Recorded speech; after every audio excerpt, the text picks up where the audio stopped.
Hi everyone and welcome to the last video about the f4 lines. In this video we'll be looking at the move 6f4. Unlike the other two lines with f4 that I've shown you, this is something that is reasonably old. It's been around for a while. It's a serious line that black should know about, and normally black plays a6 here in order to stop ideas connected to knight b5 and maybe e5. Something like d6, once again, it's not something that I like to play. Here white generally follows up with bishop e3, queen f3, and it's not to my taste, and I also don't think it's as strong as the continuation that I'm gonna suggest. So once again, we don't like to play d6 when we decide to play the Taimanov. After a6, normally white plays knight takes c6. And here we already have a crossroads between two major lines. The main line has always traditionally been queen takes c6. And when I started to play the Taimanov, I looked quite a bit into this. In fact, I would say the main line continues something like bishop d3, b5, queen e2, bishop b7, bishop d2. And here black has the option of bishop e7, which I think was recommended in a book of Delchev, which I really didn't like for black.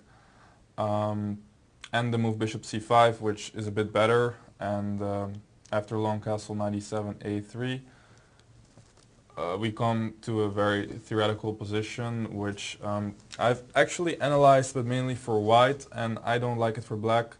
After something like short castle, I believe I even had a game, it was either short castle or rook c8, but anyway, white can start immediately pushing his pawns on the king side, and I think that white's king is a lot safer than black's, even though it's gonna take a while for white to get h5, g4, g5, etc. in.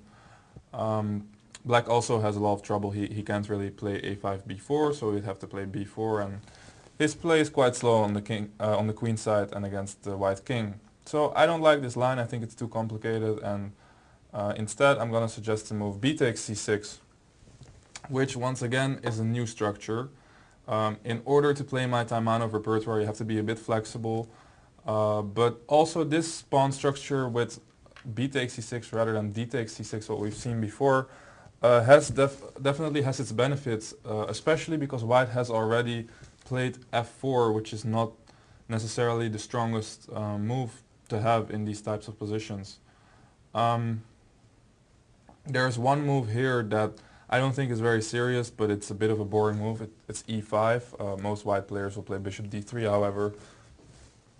I've tried to look for something a bit more interesting here, but unfortunately the alternatives are not too good. So I'm just going to suggest that you play d5 here, and after ed, bishop takes d6.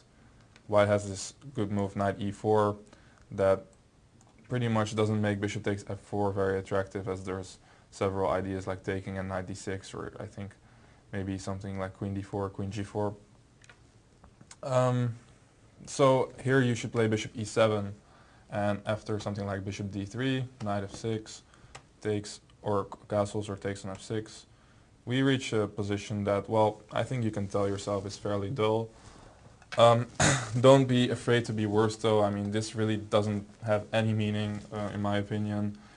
Black has an extra open file that he can put some pressure on white's b-pawn. As soon as that pawn goes to b3, you might have ideas of playing something like a5, a4.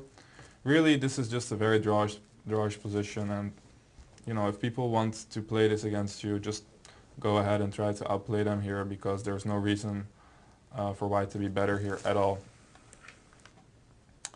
So bishop d3 is the challenging move, allowing black to take his pawn into the center without having his structure damaged, and this is quite an exciting line. The first time I had this on the board was actually against a good friend of mine. His name is Niels Grandelius. He's also a sparring partner of mine. We do some work together sometimes, but luckily back then we hadn't looked at this line, and after castles, knight f6, he came up with an idea that I'm not sure if it's his, but he was the first one that showed it to me, which is to play bishop d2, where I think most people were playing king h1 instantly for obvious reasons, as black can now take a pawn. However, that seems very dangerous. For example, if you do it in this position, I think this is after queen f3, white has really serious compensation. As as you can see, black really lacks in development. He has some trouble with his queen getting back into a safe spot. Rook b3 might come, maybe rook b1 will follow afterwards. It's just really unnecessary risk you're taking here as black, so don't take the pawn. Another mistake that you don't want to make here is the move bishop c5 check. Really that looks like a nice move, but all in all this is a very misplaced piece. Actually black generally wants to prepare to play c5, eventually take up more space and maybe attack this bishop. So the bishop on c5 looks nice for a sec, but very soon afterwards you're gonna find that it's misplaced and you'll have to take it away. So bishop e7 is the move that I'm gonna suggest. And after queen e2, once again refusing to play king h1, I like the move short castle. In this position white generally continues with rook a e1.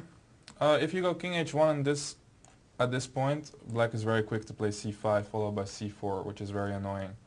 So rook e1 is probably the move that you want to go for as white, and here black has several options at his disposal. For example, g6 has been played, which is sort of prophylaxis against something like e5 and f5, which is clearly something white could be aiming for. But I don't really like it. I think it's a bit of a passive move, and I prefer to play with my pieces before making any pawn moves. So I'm going to suggest the move rook e8, which I think is pretty solid and quite fine for black in that regard. Here, once again, if white makes the move king h1, my idea would be to play something like bishop f8.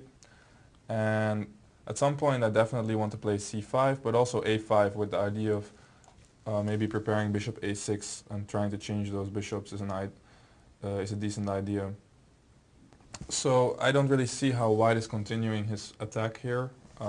He can go e5, but I'll always answer with knight d7 when c5 is something that is coming and he has to have some sort of attacking idea very quickly, whereas I can always strengthen my king with g6 and maybe bishop g7 if it's necessary.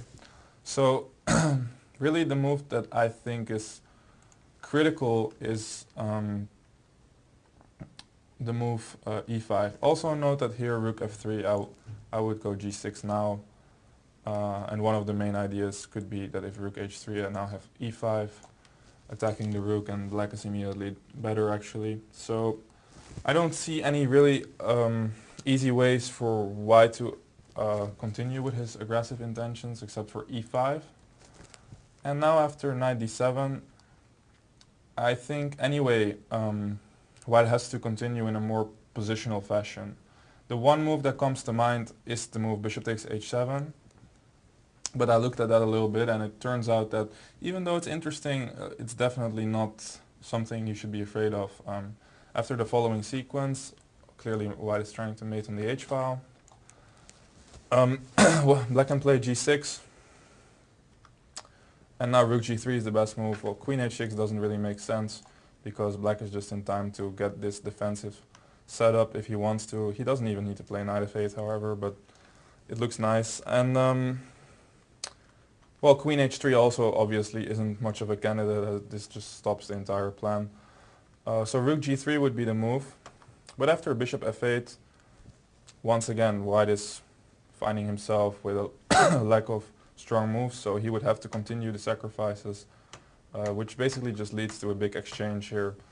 And even though white has 3 pawns, if I count correctly, black is better because the pieces are really preferable and he has the bishop pair. He can slowly try to kick the queen out, maybe exchange them, and then once again play for this c5, d4 sort of plan, which would eventually get his light squared bishop into the game and give him advantage in this situation. So going back to the critical position, after knight d7, now knight a4 is what I looked at.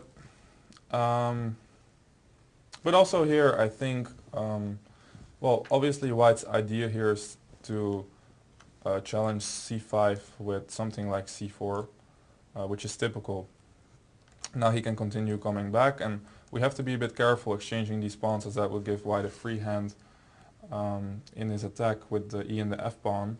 So what I'm suggesting is to change that knight with knight c5. I think that looks pretty safe for black. White should probably go ahead and exchange, king h1, and then once again play this move g6 to prepare for any sort of f5 or bishop takes h7 ideas. And I don't really see where white's advantage should come from in this position. I looked at, for example, b4, which is the move that the computer likes, but after bishop f8, c4, again, white gets some sort of structural advantage, but I really don't think it bears a whole lot of meaning after the following moves when black is just really, really active, and I think that there's no reason to be afraid of this at all. You can look, there's some lines where white takes on a6 and eventually black manages to win the pawn back and it's all equal. You can have a look at that in the ebook.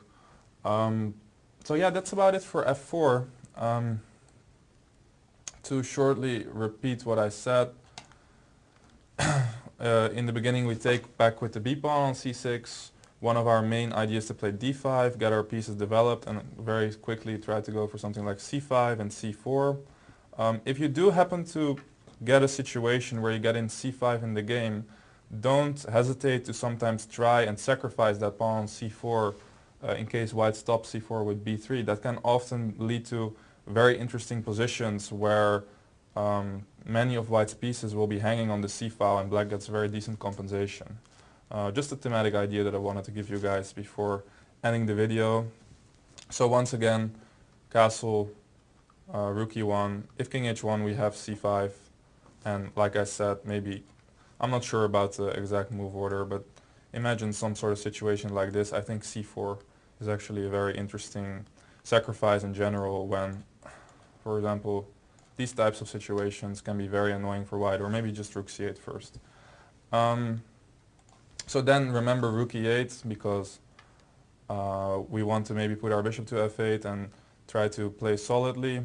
And after that I think black's play is pretty natural and should be quite enjoyable as black playing this from the opening. So thank you for watching. That was it for the f4 lines. We're going to focus on a few more solid lines, and then in the end we'll get to one more line in the bishop e3 variation, which I'm keeping for one of the last videos as it's a very interesting one and something that you definitely want to watch. So thanks for watching the videos, and I hope to see you back to look at moves such as bishop e2 and